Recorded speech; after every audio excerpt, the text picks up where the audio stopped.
di Tafidu TV, mengambil keceriaan, cerdas, dan berwawasan. Baiklah pemirsa, adapun peserta selanjutnya yaitu Deviana Hasibuan dari Institut Agama Islam Tafakuh Fiddin Dumai. Kepada Deviana Hasibuan, waktu dan tempat dipersilakan.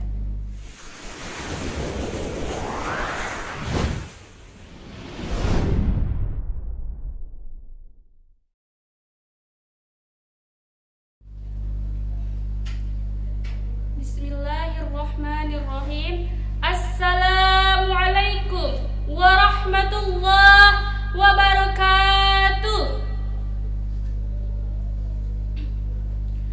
Alhamdulillahilladzi an'amana bit-taufiqi wal hidayah wa nasta'inuhu bihauli wa quwwatihil qawiyyah. Ashhadu an la ilaha illallah wahdahu la syarikalah wa ashhadu anna Muhammadan abduhu wa rasuluh la nabiyya ba'da. Amma ba'du. Awalan nashkurullahu ta'ala alladzi qad a'tana ni'matan katsirah hatta nastati'a an najtami'a fi hadzal makani mubarak. Saniyan salatan wa salaman daimaini mutalazimaini ala nabiyyina yakni Muhammadur Rasulullah sallallahu alaihi wasallam bil wasilati Allahumma salli ala sayyidina Muhammad wa ala ali sayyidina Muhammad. Yang terhormat Dewan Juri dan yang saya sayangi hadirin wal hadirat rahimakumullah. Baiklah, judul ceramah saya adalah keutamaan menuntut ilmu. Allah Subhanahu wa ta'ala memberikan karunia kepada manusia. Karunia ini yang membedakan antara manusia dan hewan. Karunia ini adalah akal. Dengan adanya akal, manusia dapat berpikir lebih dahulu daripada bertindak. Dan dengan adanya akal, manusia dapat membedakan mana yang hak dan mana yang batil. Namun, hanya orang yang berilmu yang dapat menggunakan akal dengan sebaik-baik. Allah Subhanahu wa ta'ala membedakan antara orang-orang yang berilmu dengan orang yang tidak berilmu. Hal ini tertulis dalam Al-Quran surah Az-Zumar ayat 9. A'udzu billahi minasy syaithanir rajim. Bismillahirrahmanirrahim. Qul hal yastawil ladzina ya'lamuna wal ladzina la ya'lamun. Innama yatadzakkaru ulul albab. Yang artinya, katakanlah, apakah sama orang-orang yang berpengetahuan dengan orang-orang yang tidak berpengetahuan? Sesungguhnya orang yang berakallah yang dapat menerima pelajaran.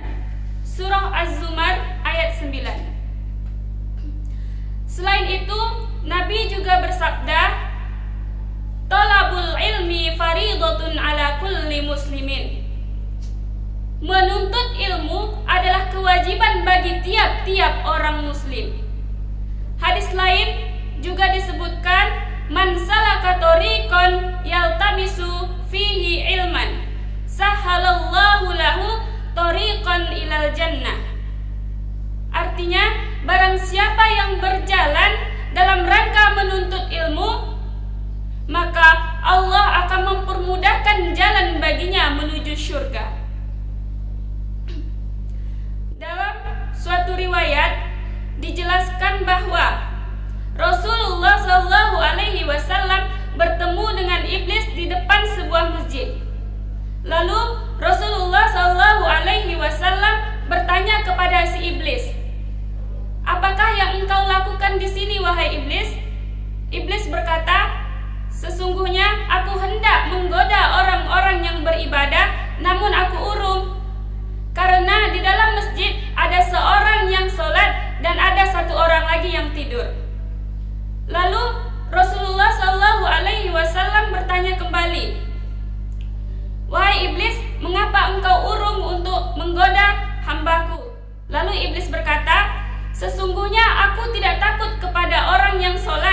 namun aku takut kepada orang yang sedang tidur tersebut, karena ia adalah orang yang pandai dan orang yang alim.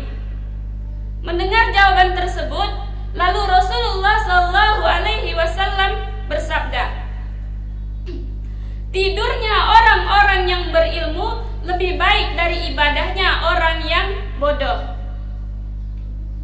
Selain itu, Allah juga menjanjikan bahwa orang yang berilmu akan ditinggikan derajatnya. Hal ini sesuai dengan surah Al-Mujadilah ayat 11. Bismillahirrahmanirrahim. Yarfa'illahu alladhina amanu minkum walladzina utul ilma darajat. Yang artinya, Allah akan meninggikan orang-orang yang beriman dan orang-orang yang berilmu beberapa derajat. Ada sebuah kisah yang sangat menginspirasi. Kisah ini dari Ibnu Hajar Al-Asqalani. Beliau adalah seorang ahli hadis dan ahli fikih.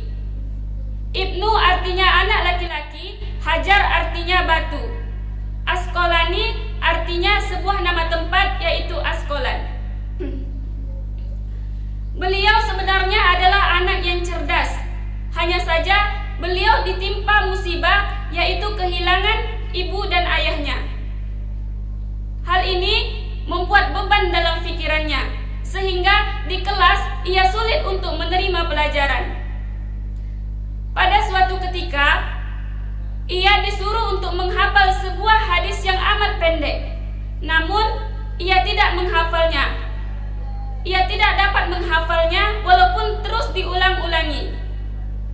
Ia melihat semua kawannya telah siap menghafal dan telah disetor.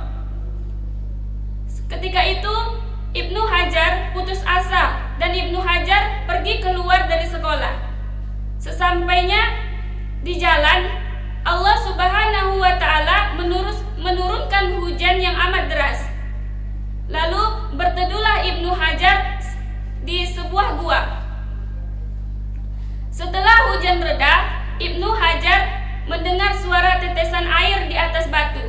Ia melihat bahwa air tersebut semakin sering menetes, maka batu tersebut bisa dilubanginya, walaupun batu tersebut keras. Lalu Ibnu Hajar kembali ke sekolah dan menceritakan hal tersebut kepada gurunya. Gurunya memberi satu rahasia kepada Ibnu Hajar, yaitu air saja apabila patuh terhadap ketentuan Allah, maka ia bisa melubangi sebuah batu yang keras. Apalagi jika kamu juga percaya pada ketentuan Allah. Lalu apa yang terjadi? Tidak sampai bertahun-tahun, tidak sampai berbulan-bulan, Ibnu Hajar dapat menghafal satu kitab karya Al-Bukhari. Yang dulunya satu hadis tidak bisa ia hafal, namun sekarang satu kitab Al-Bukhari ia mampu menghafalnya dalam waktu yang begitu singkat. Selain itu, Ibnu Hajar juga menulis syarah, juga menulis penjelasan sebanyak 18 jilid. Hadirin wal hadirat rahimakumullah. Dari kisah tersebut kita dapat mengetahui bahwa apabila kita menuntut ilmu dengan sungguh-sungguh dan kita pasrah terhadap ketentuan Allah, maka Allah akan memudahkan baginya. Baiklah, demikian yang dapat saya sampaikan. Lebih dan kurang saya mohon maaf. Burung dara, burung cendrawasih, dicari dulu di Papua. Cukup sekian dan terima kasih. Semoga bermanfaat bagi semua. Wallahul muwaffiq ila aqwamit thoriq. Wassalamualaikum warahmatullahi wabarakatuh.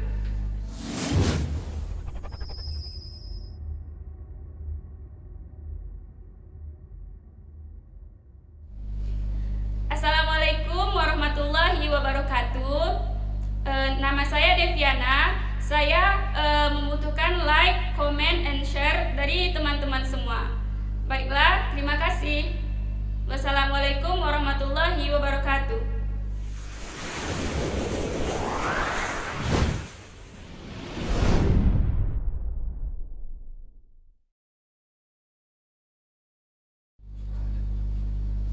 Baiklah pemirsa, tadi itu sudah kita saksikan ceramah singkat dari Deviana Hasibuan. Selanjutnya kita akan dengarkan komentator dari para dewan juri. Kepada Pak Dewani dan Pak Dedi kami persilakan. Hasibuan, ya, mahasiswa Institut Agama Islam Tafaqquh Fiddin Dumai. Ini penampilan kedua bagi Deviana dan dapat nilai luar biasa, ya, penampilannya luar biasa. Kemudian juga dalam pengaturan waktu juga luar biasa, ya, waktunya lebih kurang 8 menit 45 detik, ya. Termasuk juga di dalam kekuatan mengolah vokal, ya, penguasaan materi juga luar biasa, ya, karena memang kuncinya di situ. Ketika materi yang mau kita sampaikan kita kuasai, maka juga di dalam memanfaatkan kekuatan vokal kita itu akan keluar. Tinggal lagi nanti bagaimana menginovasi dan mengkreativitas penampilan kita, sehingga penampilan kita di dalam berceramah itu lebih kreatif, ya, tidak hanya kita mempertimbangkan dari isi yang mau kita sampaikan, tetapi juga kita harus memperhatikan bagaimana inovasi-inovasi dan kreativitas kita di dalam mengolah tangan kita, mata kita, gaya kita, gitu, sehingga lebih terkesan ceramah kita itu lebih hidup. Tapi secara keseluruhan penampilan Deviana sudah sangat luar biasa. Insya Allah nanti kalau diberi kesempatan untuk tampil yang ketiga, maka jadikan kekurangan itu bagian dari evaluasi diri untuk bisa tampil lebih baik pada tampil yang ketiga nanti, ya, Deviana, ya. Nah, dan bagi yang merasa itu sudah menjadi sebuah keunggulan Deviana, itu dipertahankan, terutama kekuatan pada saat pembukaan itu sudah luar biasa dan itu dipertahankan. Tinggal kekuatan pada saat pembukaan juga harus dipertahankan ketika di tengah dan juga pada saat penutupan ceramah kita, ya, Deviana. Untuk esi nanti akan dijelaskan oleh Pak. Baik, untuk Deviana Hasibuan, ya, tadi sebetulnya sudah banyak dijelaskan oleh Bapak dosen Dawami, ya. Cuman apa ya, secara isi saya pikir untuk pembukaan ini juga sudah menjadi sebuah kekuatan untuk Deviana, ya, powernya. Kemudian secara isi juga saya lihat terurut, ya, mulai daripada ayat Al-Qur'annya, kemudian daripada hadisnya, ini juga sebagai penguat untuk sebuah gagasan atau statementnya. Kemudian di situ dilengkapkan dengan sebuah kisah, ini juga sebagai penyemangat, ya, apalagi untuk anak-anak muda. Cuman satu, ya, untuk ayat itu, untuk ikhlas anak itu harus lancar itu, ya. Mungkin ini grogi, ya fa'illahu allazina amanu minkum wallazina utul ilma darajah. Yang diseputar dengan naik grogi, biasa aja, slow, ya. Itu mudah-mudahan, ya, tingkatkan lagi semangatnya. Mudah-mudahan kita nanti bertemu ke episode selanjutnya. Seperti Pak Dawam bilang tadi, ya, pertahankan apa yang sudah menjadi kekuatan kita, kemudian merubah apa yang menjadi sebuah kelemahan kita. Dan mudah-mudahan sesuai dengan temanya kita menjadi manusia yang walladzina utul ilma darajat. Amin. Semoga sukses, good job untuk Deviana. Terima kasih. Terima kasih kepada Dewan Juri yang telah memberikan masukannya. Insya Allah semoga kedepannya lebih baik lagi. Baiklah, terima kasih kepada para dewan juri untuk komentarnya. Kepada Deviana tadi penjelasan tentang pentingnya menuntut ilmu. Nah, saya rasa itu merupakan hal yang sangat bermanfaat sekali, terutama para penuntut ilmu, para mahasiswa, dan tentunya para siswa. Nah, para pemirsa di rumah, jikalau memang Deviana ini ada di hati Anda semua, jangan lupa untuk like, comment, share sebanyak-banyaknya.